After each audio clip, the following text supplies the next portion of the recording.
dan murid-muridnya. 1, 2, 3 ya. Ketika berkumpullah murid Yesus di suatu tempat dengan pintu-pintu yang terkunci, karena mereka takut kepada orang-orang Yahudi. Dan berkata, damai sejahtera bagi kamu. Dan sesudah berkata demikian, ia menunjukkan tangannya dan lambungnya kepada mereka. Murid-murid itu bersuka cita ketika mereka melihat Tuhan. Maka kata Yesus sekali lagi, damai sejahtera bagi kamu. Sama seperti Bapa mengutus aku, demikian juga sekarang aku mengutus kamu. Dan sesudah berkata demikian, ia mengutus mereka dan berkata, terimalah Roh Kudus. Jikalau kamu mengampuni dosa orang, dosanya diampuni. Dan jikalau kamu menyatakan dosa orang tetap ada, dosanya tetap ada. Tema yang diberikan adalah Injil adalah berita damai sejahtera. Suatu ketika ada perlombaan melukis dengan judul Damai Sejahtera. Dari 1000 lukisan yang dibuat, ternyata ada 2 pada akhirnya memasuki babak final. Lukisan yang pertama berisi tentang danau yang tenang. Permukaan danau yang dilukis itu begitu indah. Bahkan danau itu mencerminkan, memantulkan cahaya kedamaian yang di sekitarnya. Tetapi danau itu tenang dan tidak ada apa-apa, hanya tenang. Lukisan yang kedua masih tentang alam semesta. Ada pegunungan, namun di sekitar pegunungan itu tampak kering dan gersang. Di atasnya langit menghitam, tanda mau turun hujan. Kemudian di dalam lukisan itu, di sisi gunung itu ada air terjun. Dibuat sang pelukis sangat deras, berbuih-buih airnya. Sepertinya tidak ada tampak ketenangan karena sangat berbuih-buih airnya. Tetapi yang menarik dalam lukisan itu, di sekitar air terjun itu, ada seekor burung yang kecil. Di atas batu dekat air terjun itu ada seekor burung kecil. Dia meletakkan kepalanya dan dia menyerami dirinya dan dia tenang menikmati sekitarnya. Ketika juri memutuskan kedua lukisan ini, kira-kira yang mana yang menang sesuai tema damai sejahtera? Dalam cerita itu dikatakan yang menang adalah lukisan yang kedua. Damai sejahtera bukan berbicara bahwa semuanya akan tenang dan aman-aman saja. Tapi damai sejahtera ketika dalam situasi apapun, dengan tenang dan tenteram bisa menikmati situasi di tempatnya. Saudara, jika Bapak Ibu mungkin mencermati dalam perayaan Paskah kita, tema yang diberikan PGI apa Bapak Ibu Saudara? Damai sejahtera di tengah keluarga. Kemudian hari ini lagi dalam misi Injil adalah berita damai sejahtera. Ini penting. Kenapa untuk beberapa kali diulang-ulang tentang damai sejahtera? Bahkan kalau Bapak Ibu perhatikan dalam perikop yang kita baca itu, ada 2 kali Yesus menggunakan kata damai sejahtera bagi kamu. Jika kita menggunakan damai, misalnya kita masuk dalam suatu ruangan, biasa damai sejahtera itu atau shalom kita ungkapkan berapa kali? Sekali, bukan? Ketika mulai datang, shalom, shalom, ya. Tetapi ini dalam pertengahan pembicaraan Yesus berkata lagi shalom, damai sejahtera. Nanti kita akan membahasnya apa maksud dari Tuhan. Tapi saya mau rindu lagi untuk membawa kita, sekalipun dalam minggu lalu juga sudah dijelaskan oleh pendeta Petrus tentang pengertian damai sejahtera dan juga pendeta Suheri Gultom tentang damai sejahtera. Tidak salah lagi saya mengulang, tapi saya menambahkan mereka kedua hamba ini menggunakan dari istilah memang aslinya dan tidak salah dengan itu. Artinya damai sejahtera itu adalah keutuhan, ya, ketenangan, keselamatan. Tapi dalam pengertian makna dasarnya itu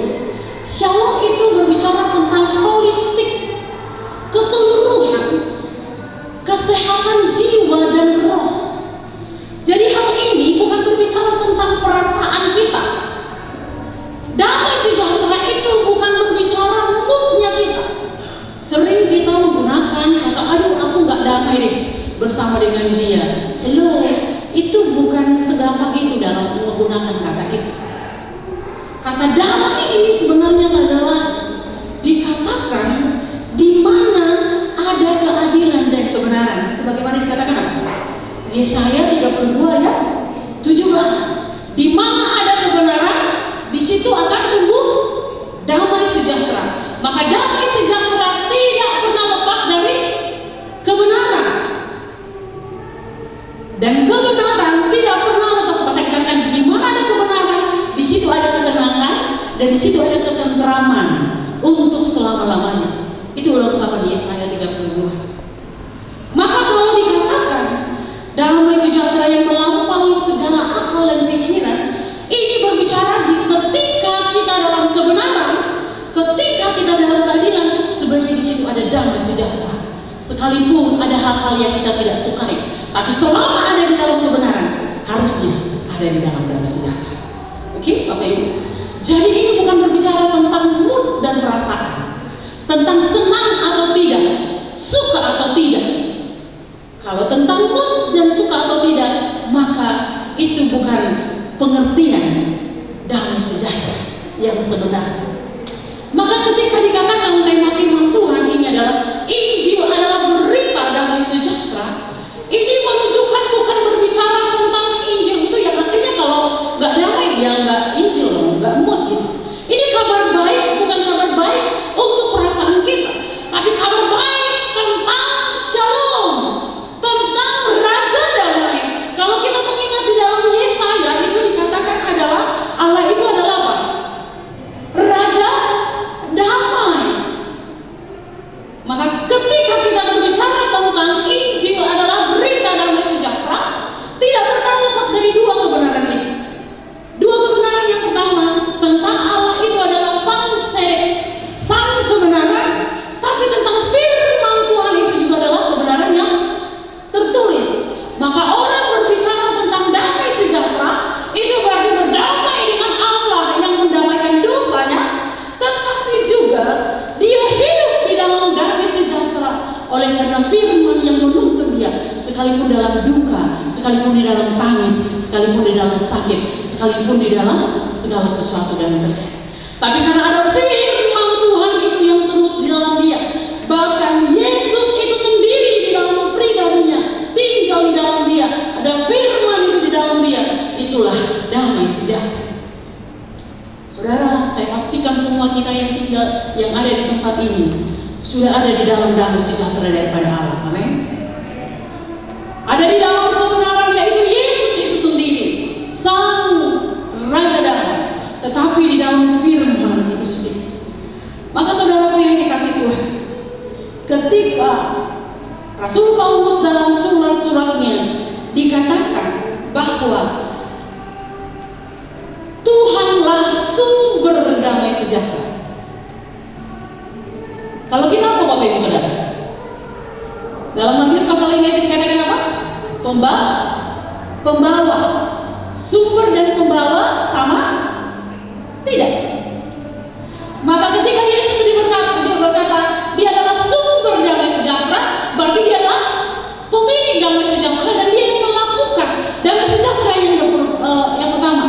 Maka kalau kita dikatakan pembawa damai sejahtera, berarti karena kita sudah mendapatkan damai sejahtera ini. Maka berita Injil, utusan Injil, tidak akan mungkin seseorang bisa menyampaikan Injil Allah damai sejahtera sebelum dia bertemu dengan sang Raja damai itu, sebelum dia menikmati karya penebusan yang dikerjakan oleh Yesus Kristus yang mendamaikan dia dengan dosa saya, didamaikan oleh Yesus Kristus di kayu salib kepada Allah saya. Maka ketika pendamaian itu saya nikmati, akhirnya saya dipanggil untuk memberitakan damai. Itulah Injil atau itulah penginjil. Maka Yohanes pasal 20, kita kembali kepada perikop ini.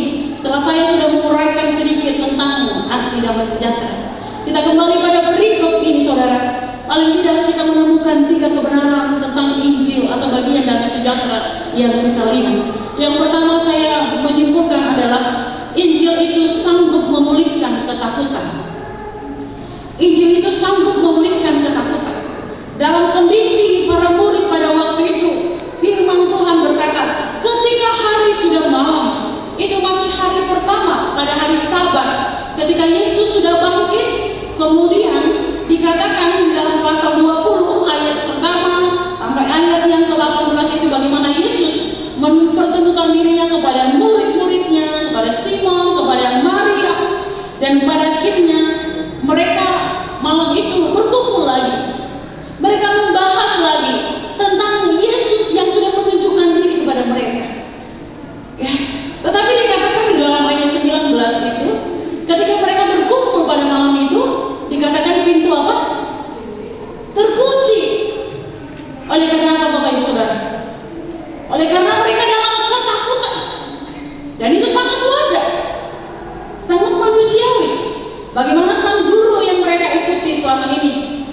Sekalipun ada banyak orang yang mencela Yesus, tapi mereka masih kuat oleh karena masih ada sang guru itu bersama dengan mereka.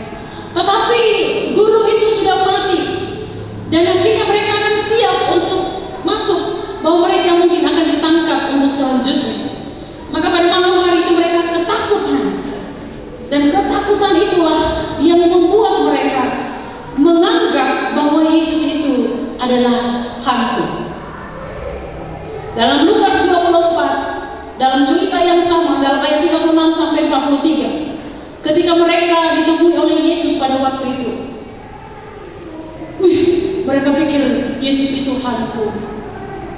Mereka terkejut. Maka Yesus berkata, "Mengapa engkau terkejut? Dan apa sebab timbul keraguan-keraguan di hati? Aku bukan hantu. Hantu itu gak punya fisik," kata Yesus. "Ini aku. Lihat tanganku, lihat lambungku. Ini aku." Mereka mengalami ketakutan. Tetapi ketakutan yang mereka alami di sini bukan ketakutan yang biasa. Dalam arti sebenarnya itu adalah fobia, perasaan takut yang berlebihan, yang terjadi pada seseorang oleh karena objek tertentu, situasi tertentu, yang membuat mereka kehilangan akal sehatnya, sehingga mereka menganggap bahwa Yesus itu adalah hantu. Saudaraku yang dikasih Tuhan, tapi apa yang dikatakan Yesus? Damai sejahtera bagi kamu. Saudara, Tuhan tahu ketakutan mereka. Tuhan tahu kegelisahan para murid. Yang mereka butuhkan pada waktu itu apa? Damai sejahtera. Damai sejahtera. Dan apa yang dikatakan di sana dalam ayat kalimat terakhir itu, dalam ayat 19. Pada waktu itu datanglah Yesus dan berdiri di tengah-tengah mereka dan berkata, "Damai sejahtera bagi kamu." Saudara, apakah engkau hari ini ada dalam ketakutan? Apakah engkau dalam kegelisahan atau dalam pergumulan? Sebagaimana firman Tuhan berkata, Dia berdiri dekatmu. Bahkan Dia tidak hanya berdiri dekatmu, Dia ada tinggal di dalam engkau dan berkata, "Damai sejahtera bagi engkau."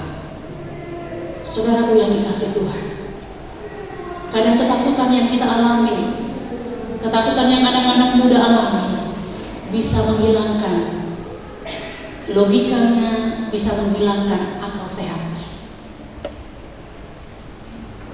Sebagaimana yang pernah dialami oleh muridnya Petrus. Kalau Bapak Ibu ingat, saya pernah membahas itu di tempat ini. Sehingga ketakutan yang menguasai dia, akhirnya dia menyangkal Yesus. Saudara, ada kadang kalanya ketakutan yang kita alami membuat kita lupa akan Yesus tidak jauh dari kita, tapi ada di mana? Di dalam diri kita. Dalam satu artikel saya menemukan beberapa dikatakan ada sumber-sumber ketakutan kita. Kadang kita takut kehilangan. Betul Bapak Ibu? Kita takut kehilangan, sehingga firman Tuhan berkata, "Di mana hartamu berada, di situ hatimu berada." Ini cerita, tapi memang benarnya.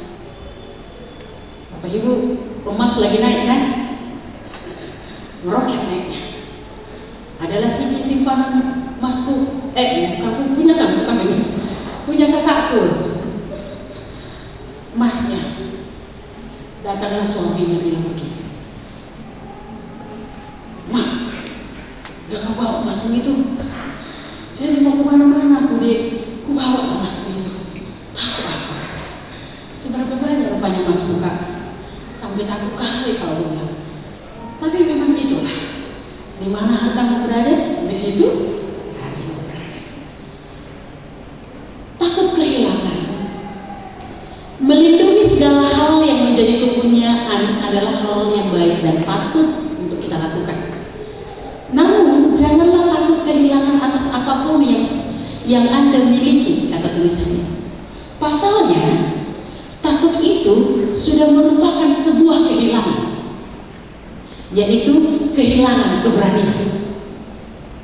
Orang yang memiliki kepunyaan tanpa memiliki takut kehilangan, atasnya adalah orang yang telah berhasil menjadi pemilik dirinya sendiri. Itu ketika takut kehilangan. Ada orang takut sakit. Menjaga kesehatan itu adalah perlu. Namun, janganlah takut sakit atau penyakit. Karena takut itu sendiri akan menjadi sumber penyakit. Perlu disadari bahwa tidak ada orang yang terbebas penyakit. Penyadaran ini pun yang membuat kita akan mengurangi sakit kita. Ada orang yang takut tua, sehingga melakukan segala macam supaya tidak tua. Tadi malam saya menonton podcast, dibuat suntik apa itu? Whitening. Infus whitening, ibu. Infus whitening ternyata akhirnya apa? Autoimun, gosong semua badannya. Segala macam jadi takut tua. Perawatan pada tubuh supaya tetap bugar itu wajar. Namun janganlah takut tua, karena itu akan mempercepat tua. Takut kematian. Ada yang takut kematian? Menjaga keselamatan hidup adalah tindakan yang bijak, namun janganlah takut kematian, karena itu penolakan pada hukum alam. Ketakutan pada kematian tidak identik dengan bisa lebih hidup panjang, apalagi terhindar dari kematian. Oke? Saudara, dalam sepanjang hidup ini kadang kita penuh ketakutan. Takut ditolak, takut gagal. Padahal gagal dan sukses itu adalah pasangan yang sejati. Tidak akan mungkin kesuksesan ada kalau tidak akan ada kegagalan. Apapun situasi yang membuat kita takut, mungkin konteks pada waktu itu murid-murid ketakutan oleh karena sepertinya Tuhan meninggalkan mereka. Bahkan ada kalanya dalam Mazmur juga berkata, Tuhan, kenapa kau tersembunyi? Engkau meninggalkan aku. Karena kita mungkin juga pernah merasa bahwa kita juga seperti sendirian. Bahkan Yesus juga pernah merasakan di kayu salib itu. Allahku, mengapa kau meninggalkan aku? Itu situasi-situasi yang bisa kita alami.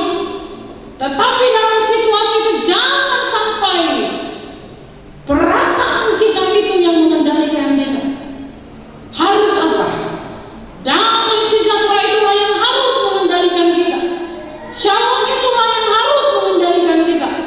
Itulah yang membuat kita tetap bertahan di tengah badai sekalipun. Maka itu yang pertama, saudara. Injil damai sejahtera akan menolong orang yang mengalami ketakutan. Dan yang kedua, Injil itu membawa sukacita bagi setiap orang yang menerimanya. Firman Tuhan berkata dalam ayat 20, dan sesudah berkata demikian, ia menunjukkan tangannya dan lambungnya kepada mereka. Murid-murid itu bersukacita ketika apa, Bapak Ibu? Mereka melihat Tuhan.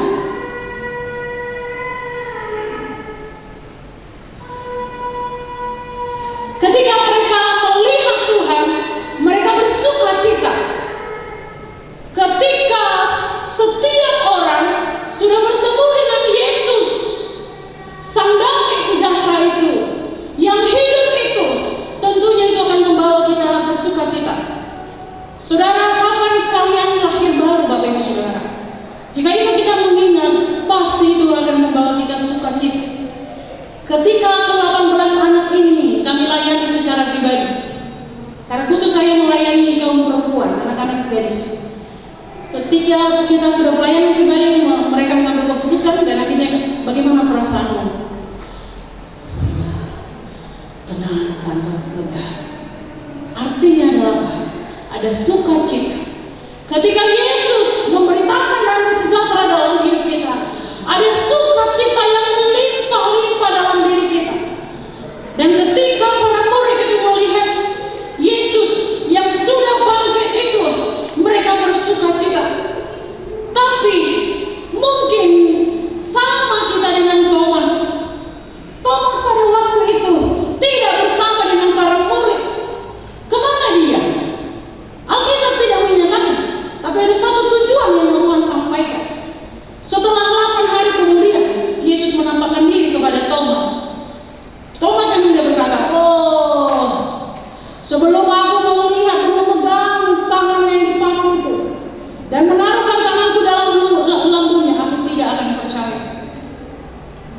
Jangan kita salahkan si Thomas.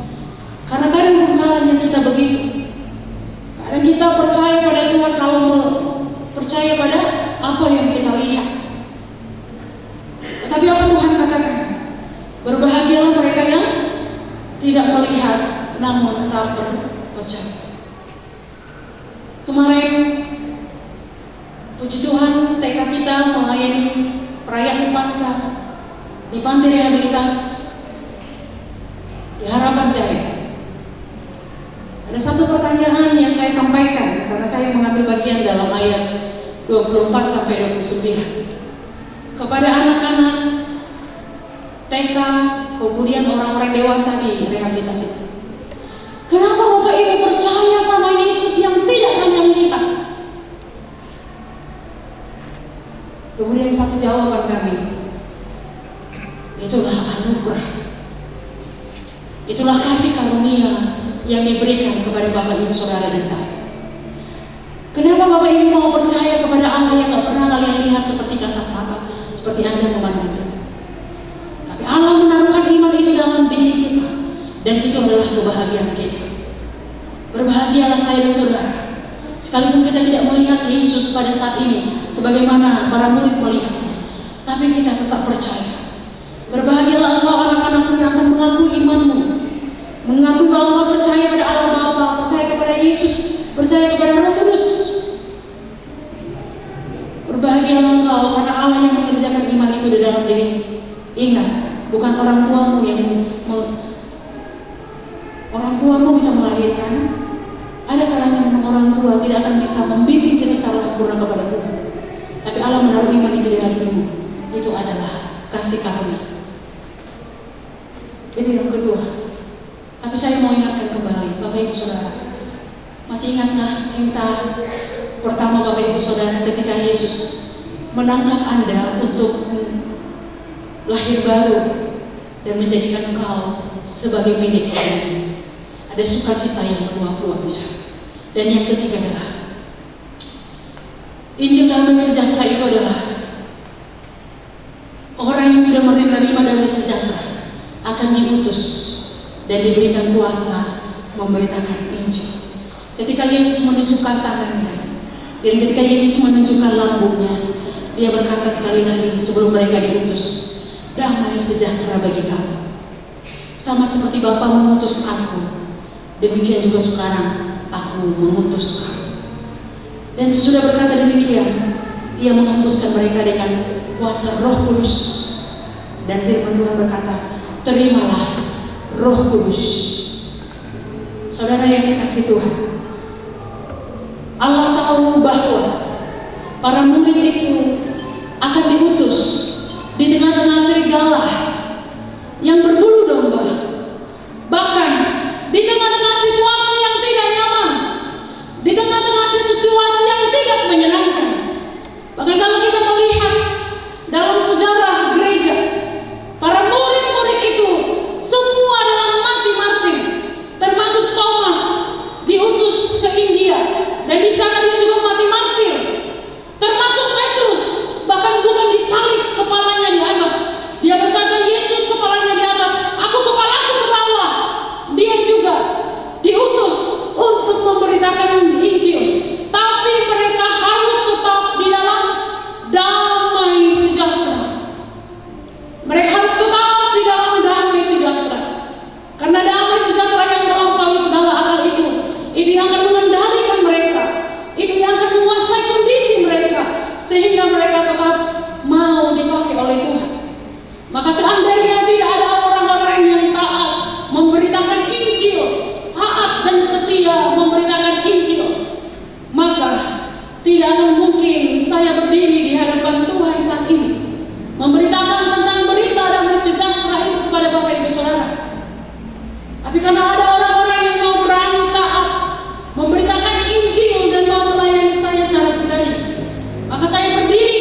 bersedia diutus kemanapun.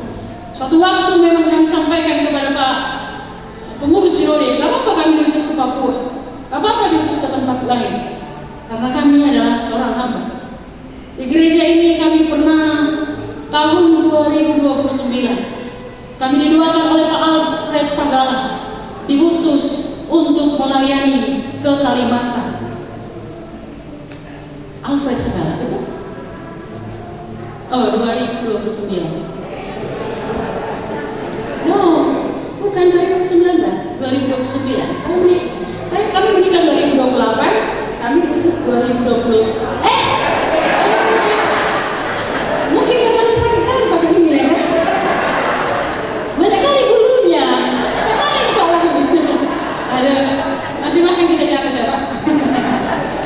Iya, 2020.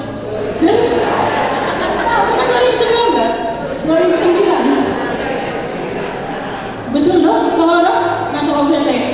Iya, kami menikah 2008, kami putus 2009.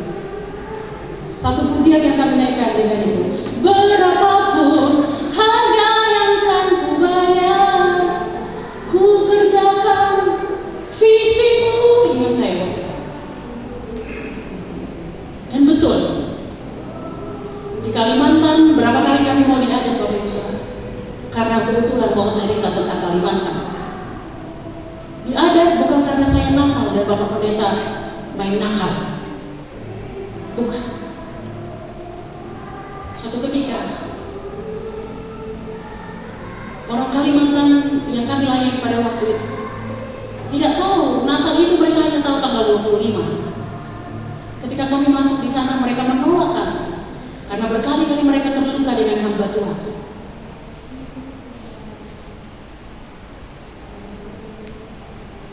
Saudara, kami diutus di sana di satu tempat yang sangat-sangat di luar dugaan saya. Saya dulu pelayan di Jakarta. Orang-orang membodohin saya, bilang, kamulah kelihatan hamba Tuhan yang paling tidak masuk akal. Kamu sudah nyaman di sini, kamu tinggalkan. Saya diutus di Kalimantan. Kami diutus di sana, papa saya bilang begini, karena sinyal waktu itu nggak ada.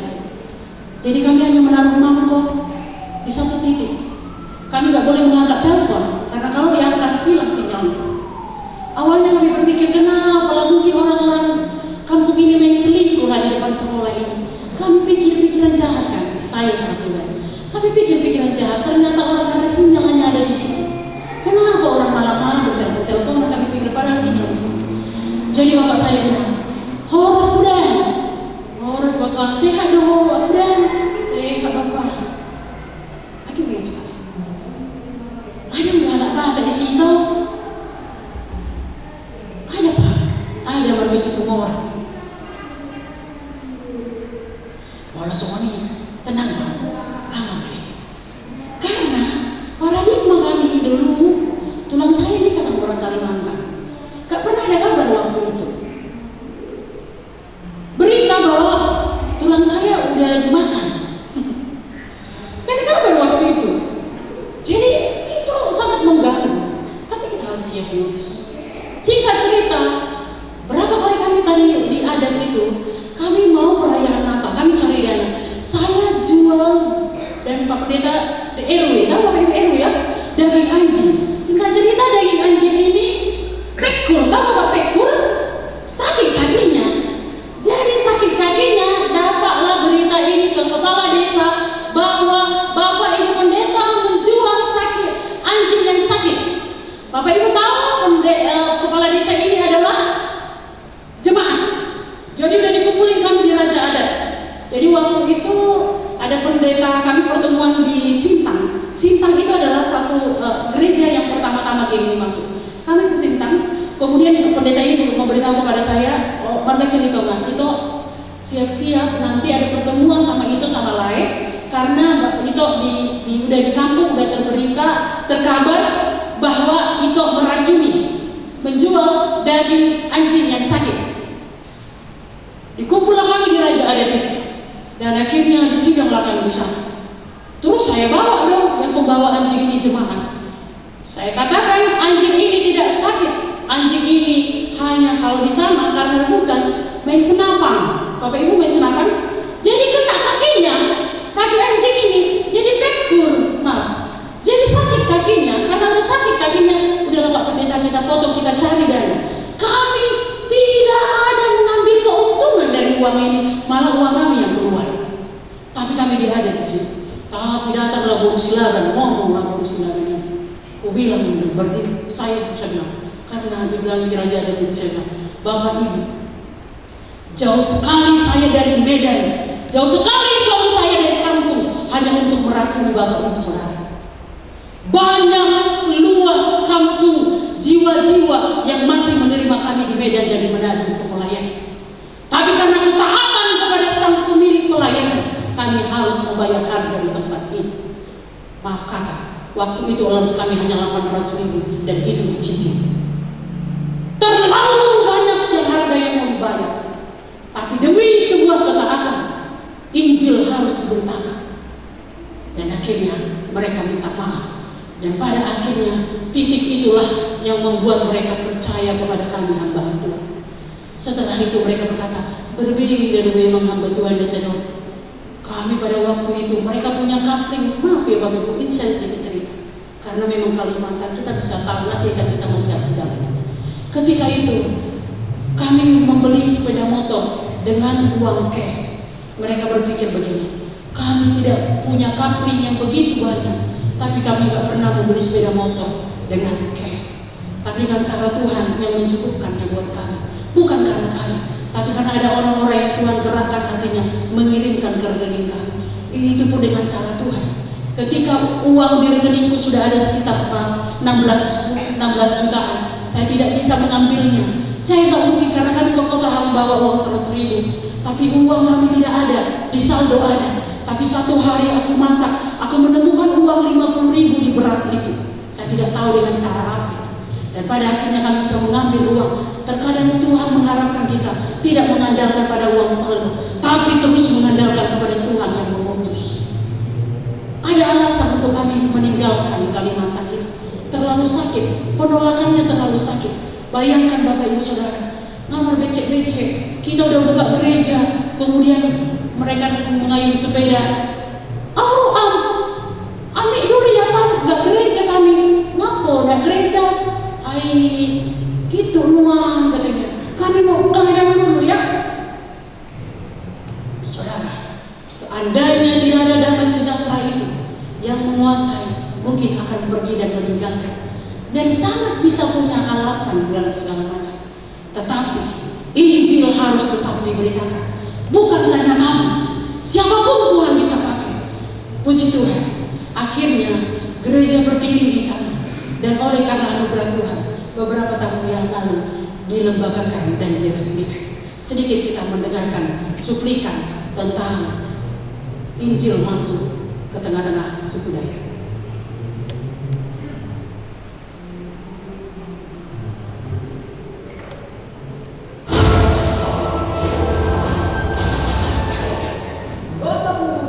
Di Indonesia merupakan periode yang sangat mengerikan dan penuh dengan kesulitan.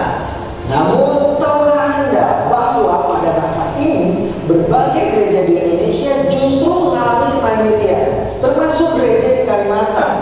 Lalu, bagaimana kekristenan di Kalimantan dapat berkembang hingga saat ini? Inilah dia jejak kekristenan di Kalimantan.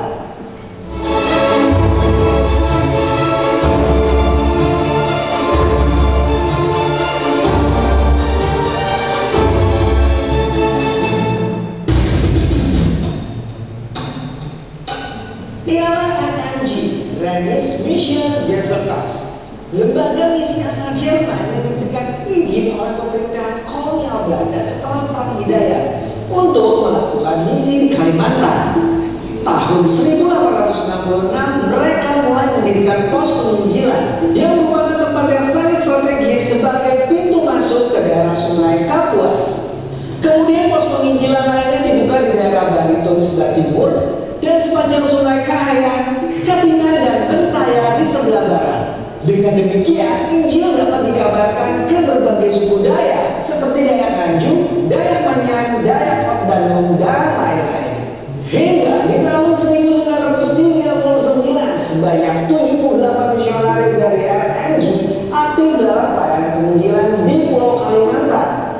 Pada tahun 1885 tercatat ada 1.000 orang menerima Yesus sebagai Tuhan dan Juru Selamat, dan jumlah tersebut meningkat secara signifikan hingga mencapai 15.000 jiwa pada tahun 1939. Selain para misionaris RMG, lembaga misi Eropa lainnya juga turut berperan dalam upaya penginjilan di wilayah ini. Selain itu, para pekerja pribumi termasuk para guru turut berkontribusi dalam pelayanan dengan jumlah keseluruhan mencapai 235 orang.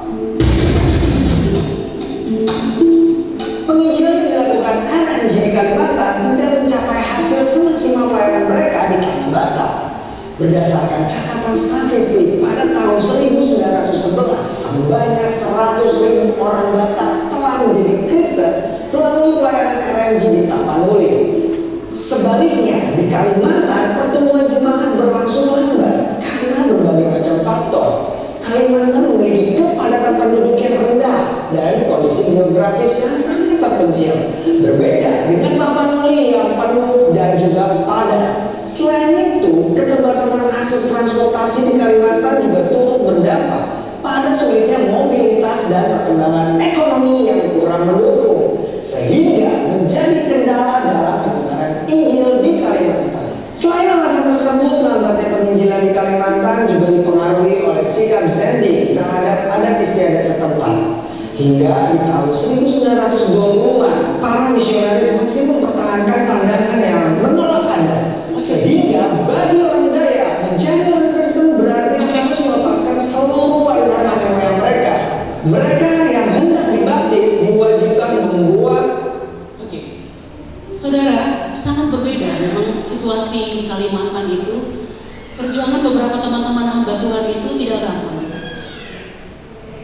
Tahun GMI itu masuk sekitar tahun 1984, ya. Jadi kami karena tahu Kalimantan Barat, jadi di daerah Sintang di mana itu yang pertama, kemudian menyebar di mana-mana. Orang Dayak itu berbeda dengan kita, sangat berbeda. Mungkin Kalimantan Timur lebih maju karena itu yang ibu kota sekarang dikaya. Kalimantan Barat berbeda. Seperti kutip apa yang dikatakan oleh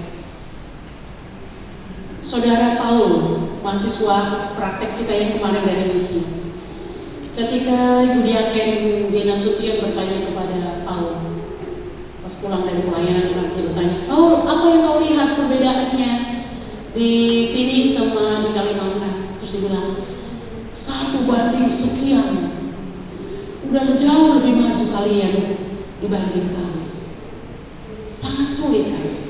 Dan medan pelayanan di sana Bapak Ibu Saudara sangat sulit. Mungkin di beberapa tempat gampang, tapi beberapa teman-teman kita itu, kalau Bapak Ibu Saudara tahu, kadang kami pelayanan di Pulau Bandung itu bukan kita yang dibonceng motor yang kita gotong. Bahkan untuk mencapai ke Kapuas itu sekali naik speed jutaan, membutuhkan banyak harga.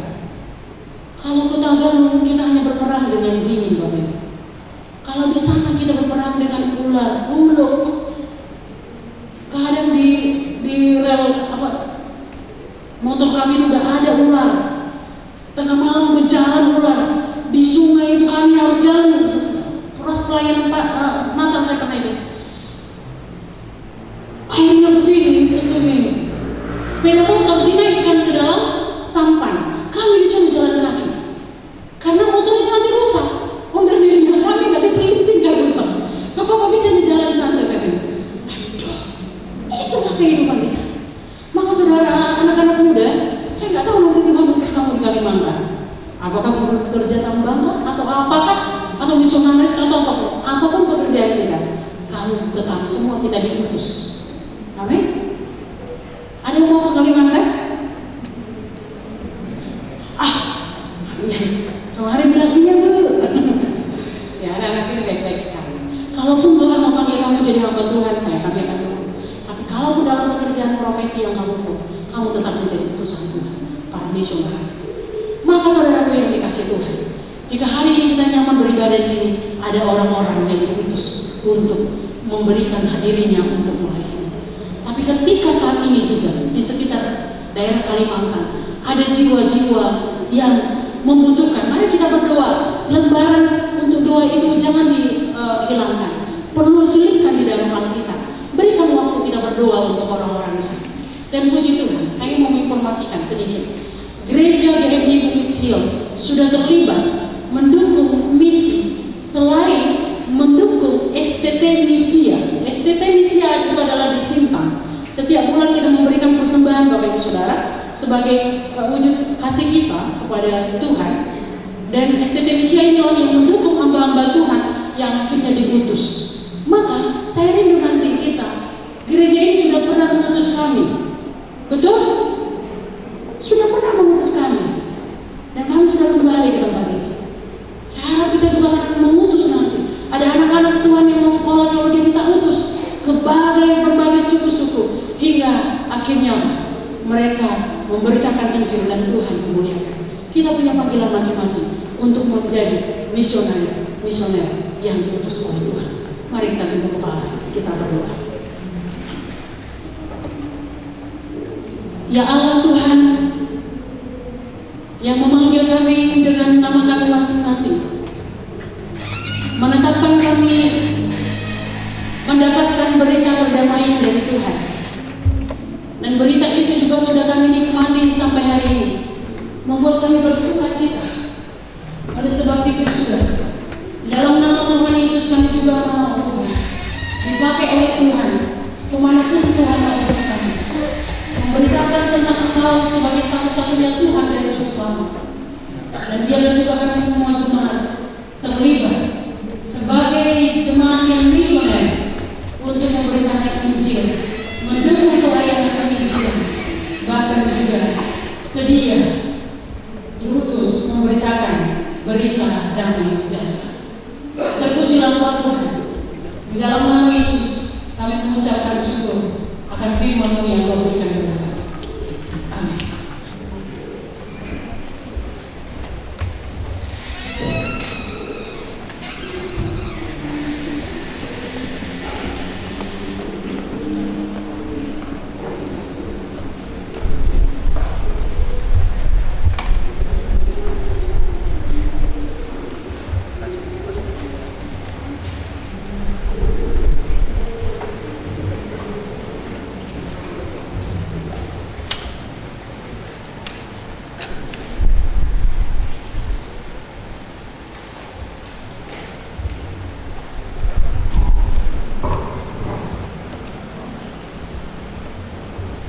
Bapak Ibu Saudara yang dikasihi dan diberkati oleh Tuhan, hari ini kita akan melaksanakan peneguhan siri jemaat yang baru bagi 18 anak yang lebih kurang 1 tahun mereka belajar kebenaran Tuhan.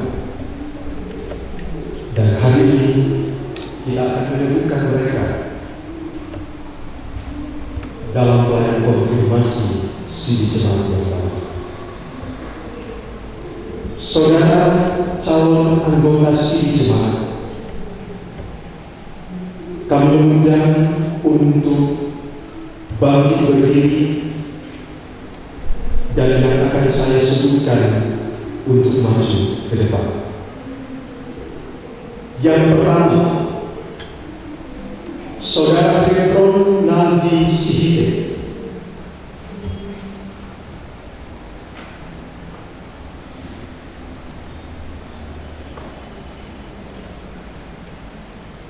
Yang kedua, Saudari Kevin Venta Iramati Sijaba. Yang ketiga, Saudari Yesri Vena Iramati Sijaba.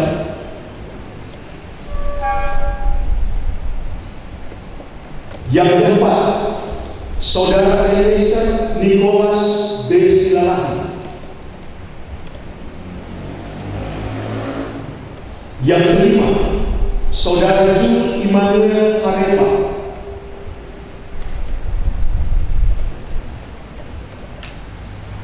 Yang keenam, Saudara Philbert Samuel Mohan Siahaan.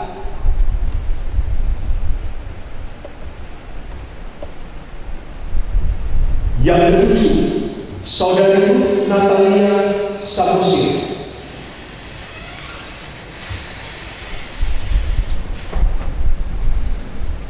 Yang kedelapan, Saudari Kesia Orista Deliana Siadia.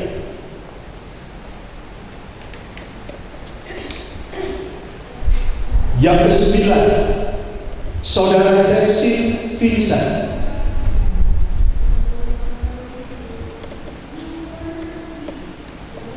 Yang ke-10, Saudara Valerian Abednego Nababan.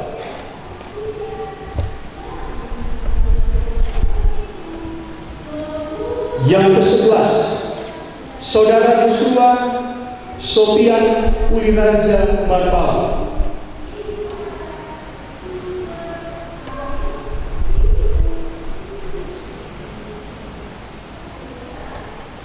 Yang ke-12, Saudara Ferdinand Sega.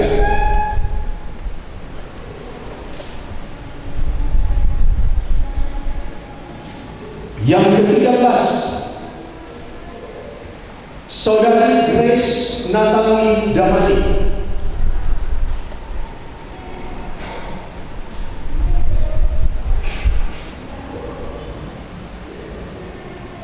Yang ke-14, Saudara Satria Advent Pratama Telong Banua.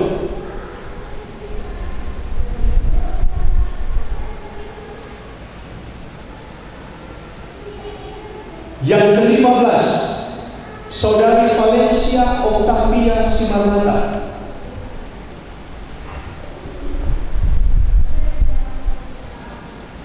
Yang ke-16, Saudari Dennis Maximus Yalaga.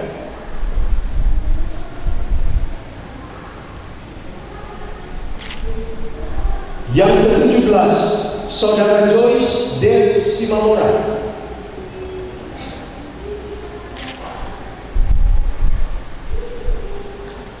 Dan yang terakhir, yang ke-18, Saudara Lawrence Siburian.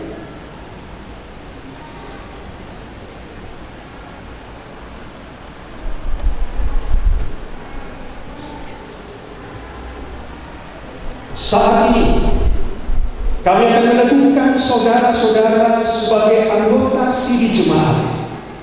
Oleh karena itu, dengarkanlah penjelasan ini. Karena kita mempunyai banyak saksi, bagaikan awan yang mengelilingi kita, marilah kita menanggalkan semua beban dan dosa yang begitu melintangi kita, dan berlomba dalam perlombaan yang diwajibkan bagi kita. Marilah kita melakukannya dengan mata yang tertuju kepada Tuhan Yesus, yang memimpin kita kepada iman dan membawa iman kita itu kepada kesempurnaan, yang dengan mengabaikan